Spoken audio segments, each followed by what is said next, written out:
안녕하세요. 이윤호입니다. 자, 오늘부터 다시 상승과 하락했던 특징주들 살펴보는 오늘의 특징주 다시 보도록 하겠습니다. 1월 11편 바로 시작할게요. 영상 시작하기 전에 구독과 좋아요, 알림 설정 한 번씩 부탁드리면서 시작하겠습니다. 자, 오늘도 코스피 코스닥 시황 살펴보고 상승 하락한 특징주들 살펴보도록 하죠. 자, 일단 시황부터 보겠습니다. 지난밤에 미국 증시는 여러 가지 이제 둔화된 뭐 고용 지표라든지 경제 지표에 따라서 연준이 금리 인상에 대해서 이렇게 속도 조절을 할 것이라는 기대감 때문에 뭐 상승이 쭉 나왔다가 다시금 뭐 CPI 이번 주에 있는 CPI 발표 그리고 파월 연석 일정 때문에 이를 경계함으로 인해서 상승분 쭉 빠지는 모습 보여줬습니다. 코스피, 코스닥 같은 경우는 일단 기관과 외인의 이제 약간 매도세, 코스피는 이제 기관의 매수세에 상승했지만 코스닥은 기관과 외인의 매도세에 하락하면서 장 마감을 했고요. 자, 지금까지 경제 고용 지표 이것들을 보았을 때 앞으로 소비자 물가 역시 좀 둔화세가 나올 가능성이 높은 그런 상황이라고 보이긴 하지만 이번 주에 있을 파월의 연설에서 분명히 매파적인 발언이 또 나올 거거든요.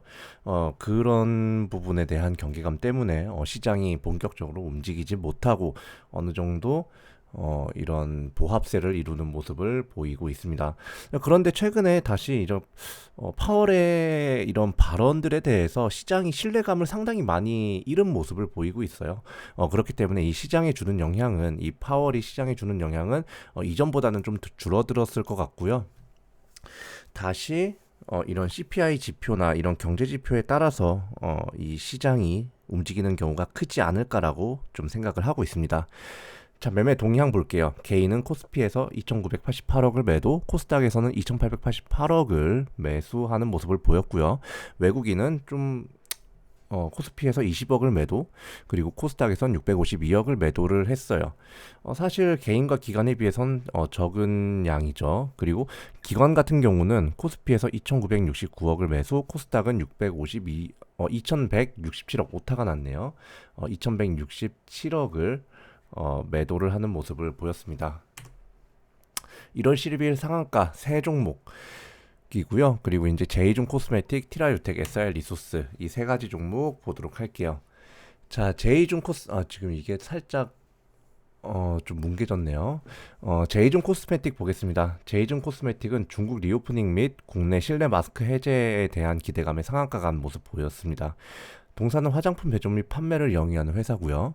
자, 티라유텍 한번 보겠습니다. 일단 정부의 스마트 팩토리 고도화 추진 때문에 지금 이렇게 상한가 간 모습을 보이고요.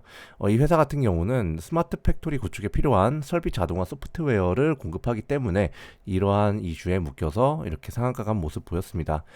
SI 리소스 보겠습니다. SI 리소스는 중국이 2년 만에 호주산 석탄 수입을 재개하면서 유연탄의 가격 상승이 기대되며 상한가 간 것으로 추정이 되고요.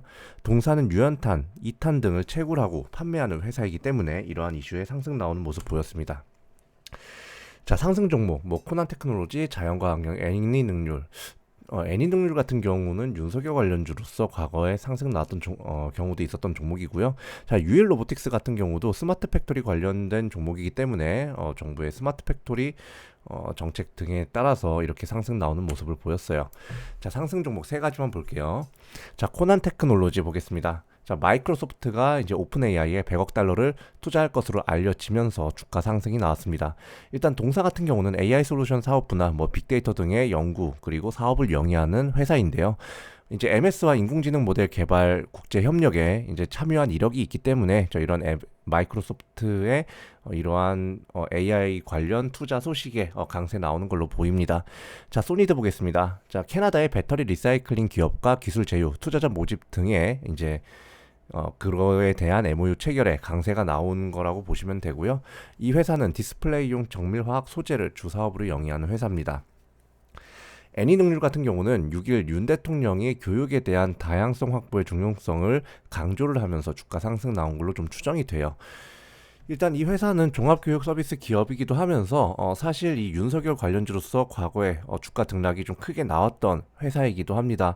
그렇기 때문에 이런 윤 대통령의 교육에 대한 이런 발언, 교육 산업에 대한 발언이 이 애니능률의 주가를 크게 끌어올렸다고 보시면 됩니다. 자, 아이고 1월 5일이 아니라 1월 10일입니다. 1월 10일 하한가 간 종목은 유네코 한 종목이 있는데 이 회사 같은 경우는 상차 폐지 등의 효력 정지 가처분 신청을 했지만 이것이 기각되면서 하한가 간 모습 보이고요. 1월 10일 하락 종목 한번 보겠습니다. 자, 일야, 에이프로젠 HNG 그리고 한국 앙코르 유전. 자, 이 한국 앙코르 유전은 이 과거에 베트남 개발 1과 같은 이제 그런 움직임을 보이는데 이런 종목은 건들지 마세요. 뭐 미스터 블루 YOM 등이 있고 뭐 노블 M&D, 카이노스메드, 나마토건, 뭐 ST팜, 스튜디오 산타클로스 사실상 이전에 좀 단기적인 주가 상승 모멘텀으로 주가 상승 나왔던 종목들이 대부분 하락했다고 보시면 돼요. 자, 에이프로젠 HNG는 주식 감자 결정에 주가가 하락하였고요. 그리고 이제 미스터 블루 같은 경우는 재벌집 막내 아들의 흥행 여파로 주가가 전까지 좀 크게 상승이 나왔었습니다. 근데 이 드라마가 종영됨으로써 상승했던 주가가 이제 조정 국면으로 들어갔다. 그러면서 좀 연일 하락하는 모습을 좀 보이는 것으로 추정이 됩니다. 자, 오늘 특징주 영상은 여기까지고요. 여러분들 지금 이제 어떻게 보면 상승장인가 하락장인가 이게 좀 헷갈리시는 분들이 있을 텐데 지금 사실 뭐 2%대 코스피 2%대 뭐 이전일까지 상승한다고 했어도 사실 상승 모멘텀이 그렇게 뚜렷한 그런 시장은 아니라고 봅니다. 그렇게 지수 상승이 뚜렷한 시장이 아니 상승 모멘텀이 뚜렷한 시장이 아니기 때문에 여러분들께서는 보수적인 그런 투자 포지션 꼭 유지를 하시길 바라면서 오늘 여기까지 하겠습니다. 자, 도움 되셨다면 구독과 좋아요, 알림 설정 한 번씩 부탁드리고요. 자, 오늘 특징주 영상 여기까지 하겠습니다. 감사합니다.